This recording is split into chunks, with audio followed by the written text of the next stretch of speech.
Bon, mon Pacalou, là, on est encore tombé sur un truc bizarre en faisant les stats de 2 jours au golf. Ah bon, encore? Et quoi qu'est-ce, Marty, cette fois-ci, là? Eh bien, deux personnes de ta tribu, là, Pierre et Marie, belle curie, en effet, belle curie. Oui, eh bien, Pierre a gagné en moyenne moins de matchs play que Marie sur tous les matchs play joués en 2022, que ce soit avec Marie ou avec quelqu'un d'autre. Et puis en 2023, c'est pareil. Il a perdu beaucoup plus souvent que Marie. Mais sur les 2 ans qu'on cumule, eh ben, c'est quand même Pierre qui gagne le plus de match play. Bah oui, alors Smarty. Bah c'est très bizarre ça, mon bacalou. Bah non, en fait, Smarty. C'est un phénomène connu que l'on appelle le paradoxe de Simpson. Alors voyons ça ensemble. Alors on va repartir de tes données, Smarty. En 2022, Pierre a beaucoup joué et il a gagné 30 des 50 match play qu'il a joué. Marie a joué un peu moins, elle a joué que 10 matchs, mais elle en a gagné 9, donc une meilleure performance. En 2023, Pierre a joué moins, et il a gagné seulement 2 matchs play sur 20 joués.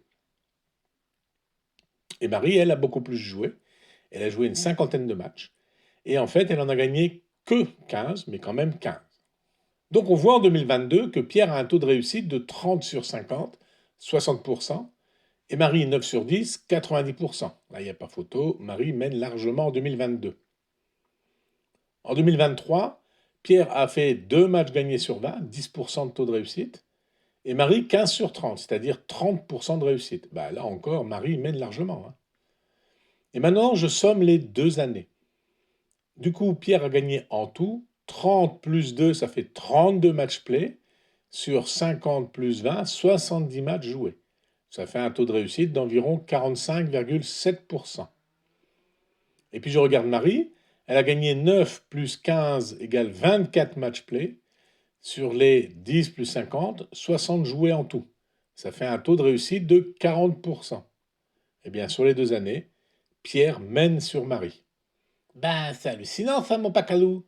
Marie, elle gagne en 2022, elle gagne en 2023, mais sur la somme des 2 ans, elle perd. C'est pas logique du tout. Eh bien, si, Smarty, c'est tout à fait logique, même si c'est tout à fait contre-intuitif également. Alors, comme je l'ai dit, on appelle ça le paradoxe de Simpson. C'est le nom du statisticien Edward Simpson là, qui l'énonce en 1951.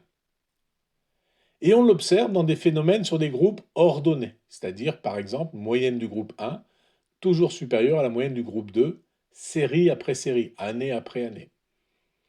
Et quand on somme les séries, eh bien l'ordre s'inverse totalement sur les totaux. On constate ça souvent quand il y a des différences significatives des dénominateurs, des pondérations en fait. Les effectifs par exemple, si on calcule le nombre de gens sur un effectif total, ou alors dans notre cas à nous, le nombre de parties jouées sur le nombre d'années jouées, année après année. Ben mon pacalo, du coup, on peut facilement se tromper. Ben oui, Smarty, on peut se tromper facilement. Et il faut se méfier de notre intuition, comme dans notre exemple ici. En fait, il faut être au contraire précis, méthodique. Toujours revenir aux données de base pour mieux comprendre le calcul, comme celui qu'on a réalisé là, et voir ce que ça donne. Alors un exemple typique, aussi en dehors du golf, c'est les vaccins contre le Covid-19. Ça a généré des controverses statistiques en France basées sur le paradoxe de Simpson. Car qu'est-ce qui s'est passé? Les vaccins ont été massivement administrés aux personnes à risque, les personnes âgées, fragiles, etc., et qui mouraient plus souvent que les populations jeunes, peu susceptibles de développer une forme grave de la maladie et qui, eux, sont restés souvent non vaccinés. Du coup, ça a fait dire à certains que les vaccins contre le Covid-19 tuaient plus qu'ils ne guérissaient, ce qui est un contresens total.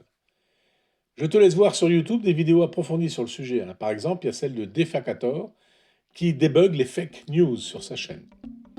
Allez, c'est tout pour aujourd'hui. Et rendez-vous dans notre prochaine vidéo pour une nouvelle aventure physico-mathématico-golfique et toujours autour des probabilités piégeuses. Zéat, mon pacalou, zéat!